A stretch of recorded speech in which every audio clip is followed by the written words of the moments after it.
ciudad. Hay sonidos que se escapan y que no volverán. Perderse en la ciudad. Late el ritmo del cemento, canción de tiempo irregular. Tantas tormentas se entrelazan sin saber, se rozan y se van. Perderse en la ciudad, perderse en la ciudad. 20 minutos pasan de las 5 de la tarde, ahí estábamos viendo Perderse en la ciudad de Joaquín González, que lo estamos recibiendo en un nuevo bloque del Living. ¿Cómo andás, Joaquín? Un gusto recibirte. Bien, muchas gracias por venir. Gracias, un placer. ¿Cómo venís? ¿Cómo viene tu día? Mi día viene bien. Amanecí un poco extraño, con una situación ocular. Que pero apañado, solucionado. Solucionado. Es curioso porque comentaba con él, me decían, ¿qué será lo que no querés ver? Pues estoy en esta semana de estrenos y lanzamiento de discos, claro, y películas y cosas, y amanecí con los ojos así como sellados, una cosa rarísima. Sí, pasa, ¿no? Sí. Eso de somatizar. Somatizando un fuerte. poco. Sí. ¿Sos de somatizar en general? Me hago como el que no pasa nada, estoy canchero acá, pero pasan cosas. Sí, es difícil también, ¿no? Sobre todo cuando hay mucha cosa, estás a punto de estrenar un documental, tenés un concierto para estrenar un disco. Son cosas que pasan y que es imposible también que no te afecte, ¿no? Total. Por lo menos internamente. Y más que uno tiene que mantener la compostura, pues bueno, un poco quieras o no, estoy con el ensayo, los preparativos, todo, como que no. Sí, uno no se puede derrumbar, no se puede venir abajo del castillo. ¿no? De que cuanta más responsabilidad tenés, te viene o la enfermedad, los mocos, lo que sea, que decís, no puedo faltar, no puedo. Total. Pero bueno, acá estamos. Estamos acá en... Arremetiendo. Sí, está bien, poniéndole la cara, y la verdad que es realmente un placer recibirte porque tenés muchas cosas para estrenar. Y un poco por ahí va el comienzo de esta entrevista, que cuando la estaba preparando, veo el estreno del documental Alter. Y después estaba este disco que estás a punto de lanzar, que se llama El principio de las nieves eternas. ¿Cómo te definimos? ¿Te definimos como artista, músico? ¿También sos productor, compositor, guitarrista? ¿Por dónde vas? Si tenés que definirte, Joaquín González es... Y es un individuo, un ser, ¿sí?, que está en la vida buscando su camino como todos, y que en esas búsquedas transita por distintos paisajes, ¿no? Algunos que tienen más que ver con lo estrictamente musical, con lo audiovisual, también hago otras cosas también, soy padre, soy viajero, bueno, ahí soy como un buscador. Malabarista. Y has estado en varios aspectos de tu vida, pero si tenemos que ir al principio, sé que hay una guitarra eléctrica que te regala tu padre, que fue un elemento que te marcó, ¿no?, para tu vida musical a posterior. Total, sí, yo arranqué sobre todo con la música, o sea, el cine y el audiovisual aparece un poco más tardíamente en la vida. Lo primero es la música, que aparece, sí, o sea, siempre hubo música en la vuelta, en mi casa, además en mi familia, mi hermano es músico, mi viejo también tocaba la viola, y me trajo muy de chico, mi viejo es muy cachivachero, y compró, no sé dónde consiguió, ni me acuerdo, yo tenía 7, 8 años, una guitarra eléctrica, media berreta, que no sé dónde sacó, que me la regaló, y claro, no me regaló ni un amplificador ni nada.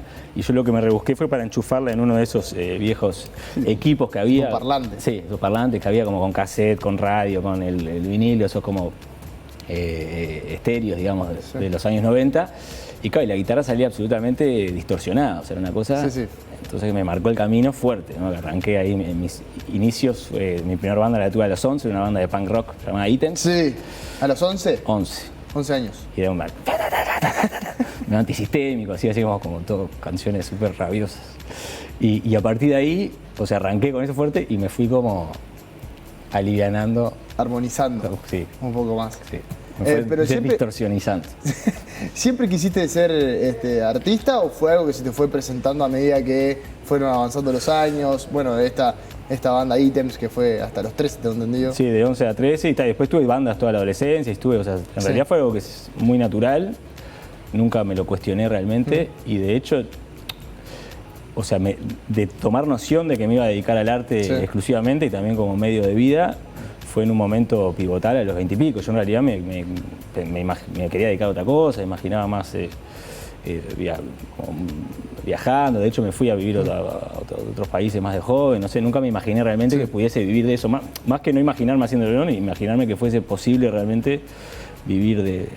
Más como un hobby, ¿no? Del arte. O sea, un hobby siempre fue una parte, claro. sí, más que un hobby, una necesidad, una parte estructural de la vida. Sí. Pero que se convierta como en un sustento, fue una transición, pero que por suerte también se dio como natural. O sea, que en un momento dije, mirá. Sí, también se dio que, por ejemplo, estuviste en Croupier Funk, que es una banda... Estoy. Que es requete contra conocida. Y eso también, digo, a nivel profesional... esa escala o ese ascenso, digamos, dentro de la escena musical uruguaya, también, quieras o no, te da un indicio de que, bueno, de que puede ser por ahí también. Total, con Croupier estamos hace 13, 14 años tocando. Que es un éxito. Y es un éxito. Sí, total. Además que lo disfrutamos mucho y es muy gratificante, más allá de lo laboral o lo artístico, también desde lo humano y de tener esa energía también como parte de la vida, ¿no? También es... muy bien. ¿Y esa parte o esa beta solista, digamos, siempre la tuviste? Siempre. O sea, desde un poco después de esa época, en la adolescencia, siempre tuve muchas bandas, siempre tuve como algunas canciones que no cuajaban. Yo siempre componía en las bandas, como que algunas canciones que no entraban bien, o porque no eran tan rockeras, tenía unas bandas de reggae que no cuajaban, entonces como quizás eran o muy íntimas o muy personales o tenían como otra impronta, y como que siempre iban por un carril paralelo. Y en un momento me puse a grabarlas solo. Y naturalmente usé mi nombre y lo fui manejando siempre como en paralelo. Sí, y también las clases, ¿no? Jugaron un rol ahí importante. Tenías algunas clases y te pintaba, empezar a bajar letra, ¿o no? ¿Clases de qué? Clase de guitarra. Sí. Clase de guitarra. Total. Y a partir de la clase de guitarra, que uno siempre se lleva deberes, a partir de ahí te generaba también las ganas o surgía, digamos, esa fuente de inspiración para poder componer. Total. O sea, siempre para mí, nunca fui muy buen estudiante, y por eso también nunca me he dedicado mucho en la música ni al sesionismo, no soy un músico virtuoso, sino porque nunca tuve la disciplina de sentarme realmente a estudiar, porque siempre que me sentaba a estudiar, instantáneamente lo que estuviese estudiando lo empezaba a transmutar en una creación. Claro. Entonces todo siempre como que eran catapultadores o disparadores para hacer canciones. ¿Y tuviste la oportunidad de decirle a algún profesor de música o algo de poder explayar, digamos, che, me está pasando esto, estoy componiendo esto, ¿qué te parece? Mostrar. Sí. De hecho, o sea, no fui a tantas clases, fue como momentos en la vida que de repente me sentía como en falta, iba desesperado como un profesor, pero me duraba algunas semanas o meses y después siempre terminaba abandonando por esto, porque no tenía la constancia. Pero sí, me acuerdo de uno en particular, Carlitos Quintana, fue un profesor que tuve que me nutrió muchísimo, que de ir de mostrarle canciones, de que algunas cosas como laburarlas juntos, ¿de acuerdo? Incluso con él tomé clases antes de grabar mi primer disco en el 2011, Segundos que te cambian. Y algunas canciones de ese disco incluso las laburé un poco con él, en lo melódico, en lo armónico. Y yendo un poco más al disco, ¿cuál fue la búsqueda? El disco El Principio de las Nieves Eternas, en realidad, más que una búsqueda, fue como un... juntar parte de lo que habías creado. Como una catarsis como desesperada. Bien. Que bueno, empecé el disco Pero fue producto, perdón que te corte, pero producto de la pandemia, producto de qué esa catarsis. Estuvo absolutamente tocado, influenciado por la pandemia. O sea, yo arranqué el disco, o sea, azotó la pandemia. Yo ese año, como todos, tenía 1000 cosas, me iba a grabar un disco a Rosario, Argentina, en abril. Después me iba a tener un laburo en Finlandia, o sea, tenía el año retopado de cosas, 1000 cosas, y de repente en marzo, querido, todo se paró. Y bueno, y ahí como que con ese tiempo y con esa energía extraña y con todo como que me puse... Tenía un montón de canciones que venía arrastrando del disco anterior y empecé a decir, bueno, tengo tiempo, no sé, y presenté al FONAM, que es el Fondo de Música, un proyecto para grabar el disco y me lo financiaron. Entonces ahí como que empecé a grabar el disco y después pasaron un montón de cosas, bueno, me separé, tuve un segundo hijo, me mudé, me enamoré, cataclismos, depresión, todo, 1000 cosas, bueno, como todo, ¿no? O sea, fueron años muy, muy confusos, muy extraños. Y ahí en eso lo que pasó fue que a mí me suele pasar, como a muchos, que las tragedias o los cataclismos alimentan la creación. Y sí. Entonces yo seguía escribiendo canciones, y el disco que yo había presentado en marzo iba transmutando, o sea, y no quedó ninguna de las canciones originales, o sea, y iba pidiendo prórroga. De ese primer proyecto que presentaste y que tenía ya financiado. Claro, y tuve que pedir prórroga hasta la tercera prórroga, pues no podía parar. Y nunca me detenía como a ponerme realmente a grabarlo porque no paraba de mutar el disco. Sí. Hasta que al tercer programa me dijeron basta, es la última. Hasta ahí. Y ahí, bueno, como que tuve que realmente bajar la pelota y ejecutarlo, como terminarlo. Y ahí jugó un rol fuerte de Ignacio Echeverría, que entró como coproductor, pues fue en un momento de eso. Yo tenía 35 canciones, no sabía cuáles elegir, otras no las podía terminar, estaba como desbordado. Entonces necesitaba como esta mirada externa, esta ayuda, este orden, y recurrí a él, que es un artista, un amigo, un colega que aprecio y quiero mucho, y bueno, me ayudó como en esa fase final a terminar de encauzar el disco. Y bueno, y Nicolás Otten, que fue el que lo mezcló. ¿Y cómo te llevas con eso de, al cambiar tanto, te cuestionás lo que ya cambiaste? ¿Te quedás pensando en, capaz que lo otro hubiera sido mejor? ¿O te quedás con el resumen final? ¿El resumen final es mejor que lo que ya pasó? Sí, o sea, no soy muy de detenerme soy más de... O sea, ahora ya estoy pensando en el próximo. Digo. Ya estás pensando. Ya estoy pensando en el próximo, ya tengo haciendo los temas, ya como que no me permito mucho detenerme como a evaluar lo ya realizado. Ya está, es lo que es y es lo que salió y está ahí. ¿Y cómo viviste personalmente la pandemia? Que en definitiva sos una persona que va avanzando todo el tiempo y pasó en la pandemia, durante la pandemia, de que llegó un momento de que, sobre todo al principio, de que no había un horizonte final claro.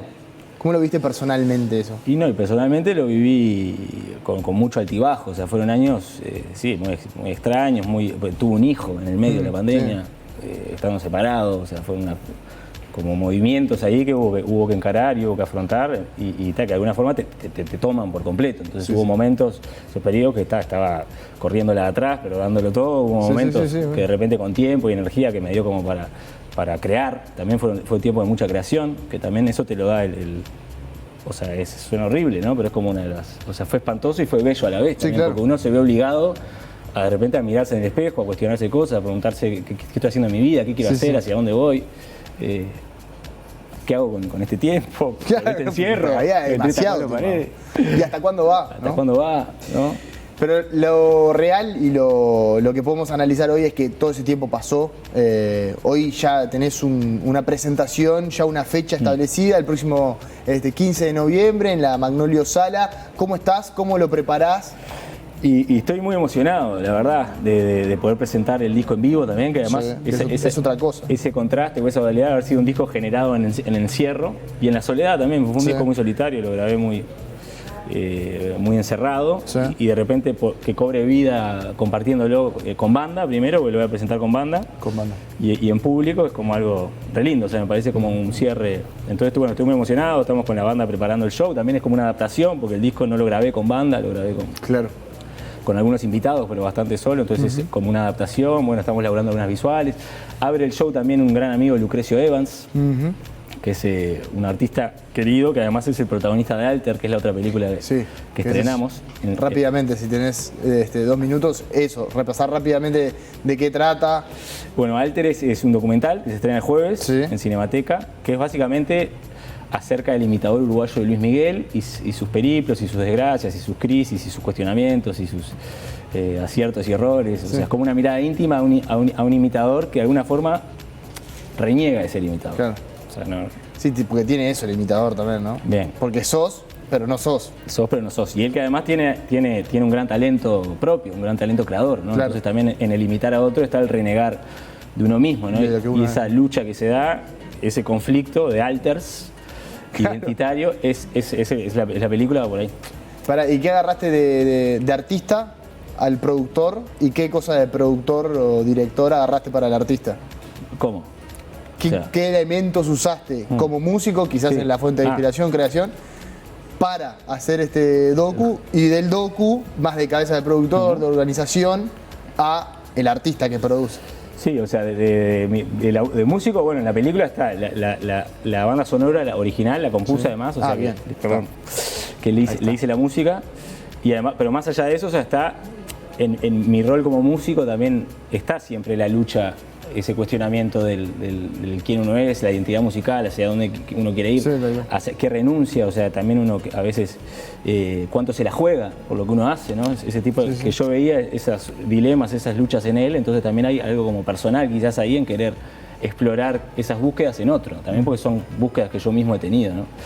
Y en el show, bueno, estoy dirigiendo un poco todo.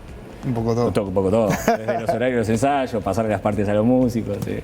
Bueno, Joaquín, muchísimas gracias por estos minutos. Realmente un placer la charla.